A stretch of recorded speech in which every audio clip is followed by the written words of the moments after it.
Hello hi everyone అండి. ఇవాళటి recipe snacks కూడా తినొచ్చండి. శనగపిండి బచ్చలాకు బజ్జీలు. బచ్చలాకులు ఇలా కడిగి పెట్టుకోవాలండి రెడీగా. కొద్దిగా పసుపు, సాల్ట్, కారం అండి,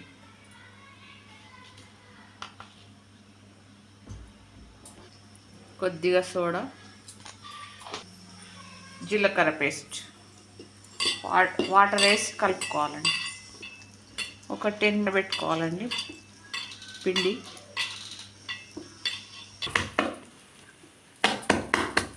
ఇలా కలుపుకోవాలండి, బాగా వస్తాయి బజ్జీలు. 10 మినిట్స్ మూత పెట్టి పెట్టుకోవాలండి, బాగా నానుతుంది. ఇలా పల్సగా కలుపుకోవాలండి. ఆకులు కడిగి తుడుచుకోవాలండి, లేకపోతే తడికి నీళ్ళ తడి ఉంటే చిల్లుతుంది. ఆకు పెట్టి ముంచుకోవాలండి పిండి.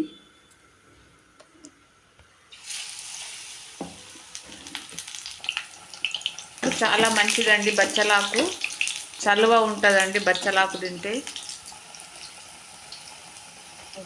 ఎర్రగా కాల్చుకోవాలండి కలర్ వచ్చేంత వరకు.